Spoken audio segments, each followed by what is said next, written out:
Um ótimo dia a todos, meu nome é Alexandre, professor de História, já dando continuidade à entrada da República aqui no Brasil. Falamos do governo provisório de Marechal Floriano Peixoto, um governo ditatorial que começa a tomar forma na mente dele. Ele começa a gostar dessa forma de governo. Os militares positivistas que também o apoiaram também começaram a se assentar no governo. Foi adiando cada dia que passar mais e mais a chamada convocação da Assembleia Legislativa para formar uma Constituição. Porém, começou a haver uma pressão muito forte das oligarquias cafeeiras, tanto de São Paulo, do Rio de Janeiro e de outras províncias que também participaram do golpe, da queda de Dom Pedro II. Então, teve uma hora que ele não teve mais como não convocar a Assembleia para formar essa nova Constituição, a Constituição de 1891. Mas, enquanto isso, algumas transformações já foram feitas nesse governo provisório. A transformação das províncias em estados. No governo imperial, as províncias agora vão se chamar de estados. E já vão ser presidentes de estados, agora que nós conhecemos como governadores. As partes interioranas, como as câmaras municipais, continuam a ser comandadas pelos mandatários locais, o chamado coronelismo. O pessoal que já mandava lá, então, continuavam a exercer seu cargo de mandatário local. No mais, algumas coisas foram preestabelecidas, como o voto aberto. Voto aberto diferente daquele voto censitário que era na época do Império. Voto censitário, ou seja, era cargo de quem tivesse a quantidade maior de renda de propriedade, de latifúndio, que tinha direito a voto, ou seja, sempre a elite que tinha o poder de voto. E agora vou continuar também, só no voto aberto, numa república que está chegando, onde que a maioria, mais de 80% da população, aproximadamente, segundo alguns historiadores, são analfabetos. Então esses 20% é que vão votar.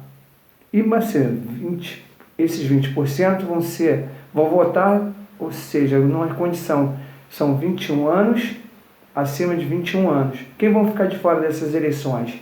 Essas eleições vão ficar de fora os militares, tanto a patente, os religiosos e as mulheres, que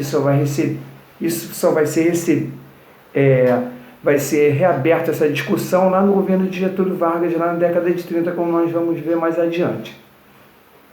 Essa centralização total do poder nas mãos do Marechal Floriano Peixoto vai começar a insatisfazer a imprensa, as elites cafeeiras, inclusive setores da Marinha, que também ficaram desprestigiados depois da Guerra do Paraguai.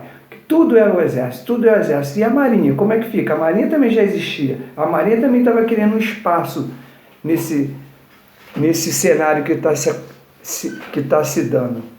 Então a Marinha também vai pedir espaço. E depois a gente vai ver que a Marinha vai se rebelar contra esse governo, porque ela vai continuar sem espaço, né? E essa Constituição de 1891 vai ser promulgada, ou seja, vai ser passada pelo Senado e pela Câmara, diferentemente daquela outorgada lá de 1824 de Dom Pedro I, que não passou nem pelo Senado nem pela Câmara, né? Então essa é a diferença de a Constituição outorgada para promulgada. Há algumas prerrogativas principais da Constituição, que eu vou colocar, não todas, é óbvio que a Constituição é muito grande, mas alguns fatos principais dessa Constituição. Houve a separação entre a Igreja e o Estado, ou seja, agora a Igreja é uma coisa, o Estado é outra. Não são duas coisas semelhantes, uma instituição que anda junto com a outra. Agora o Estado é laico, agora a Igreja vai separada do Estado. A Constituição também do casamento civil, só havia no casamento religioso, você deveria casar no casamento religioso, na igreja do direitinho, com a confissão do padre, que é mais um sacramento da Igreja Católica. Agora, na República, não. Você pode casar somente no civil, alguma que as pessoas hoje em dia estão fazendo o voto aberto por voto censitário. Agora o voto aberto, o voto é proclamado, ou seja, você chegando na bancada da Câmara, do Senado, você vai falar em quem você vai votar, né? Diferente do voto censitário, né? Que havia no Império, que era um voto fechado e cada um votava seu bel prazer conforme as suas necessidades e seus interesses, conforme a sua propriedade e produção de gêneros alimentícios. Era o voto censitário, né? Outra coisa que mudou foi os votantes, como os não votantes, eu falei, né? Os votantes alfabetizados, acima de 21 anos, e os não votantes, mulher, militares e religiosos. E o fim, houve também uma mudança no mandato. O presidente da República vai ser 4 anos sem reeleição. Essa coisa só vai ser mudada na Constituição lá em cima, com o Sarney, que vai ficar com 5 anos, e depois o Fernando Henrique, na década de 80, vai mudar a Constituição para ter reeleição. Entendeu? E também outra prerrogativa foi o fim do voto vitalício para o Senado. O cara sentava na cadeira do Senado e ficava até o resto da vida, até quando Deus quisesse. Agora não, agora vai ser de 9 anos. 9 anos, agora a República foi estabelecida que o senador não pode passar de 9 anos. Então essas são as mudanças, esses paradigmas desse governo provisório de Marechal Floriano Peixoto em relação ao início republicano, que já começa com algumas crises institucionais.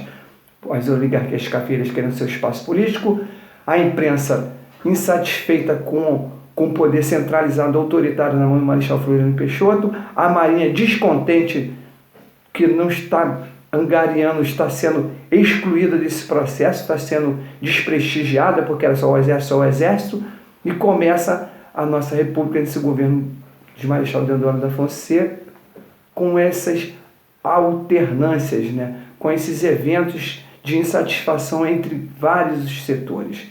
Eu estou vendo essa crise econômica, a política do encilhamento. O ministro da Fazenda, Rui Barbosa, pega uma crise muito forte, o país está devendo externamente, os cofres estão vazios, então ele vai emitir papel moeda, ou seja, o governo vai emitir papel moeda para ver se potencializa o modelo econômico dessa república que está nascendo. Ela vai emprestar para os novos empresários que queiram produzir na indústria, vão emprestar dinheiro para setores que estejam interessados em financiar obras públicas e vão emitir bastante moeda, ou seja, isso vai gerar uma crise financeira institucional, isso vai gerar uma crise de hiperinflação, vai ser criada o que nós conhecemos hoje de empresas fantasmas, ou seja, as empresas vão ser criadas, vão ser postas no papel, porém não vão dar andamento, porque são empresas de fachada que só for para pegar o dinheiro do governo e não aplicar em nada a não ser em interesses próprios e necessidades próprias. Essas empresas fantasmas vão gerar um rombo nos cofres públicos de uma imensidão tão grande que depois vai gerar mais inflação, e esse governo de Marechal Deodoro da Fonseca, que já nasce nessa crise financeira, essa crise econômica, institucional entre os poderes e dessas oligarquias e também nas Forças Armadas. Esse governo está se formando, essa república que já está nascendo com problemas, vários problemas. Com certeza que a gente poderia dizer que seu império caiu e a república ia dar conta desses paradigmas de interesses e intenções conflituosas, políticas e religiosas, e tão poucos militares. Essa coisa agravou mais e mais. Ok? Então ficamos por aqui. Espero que estejam gostando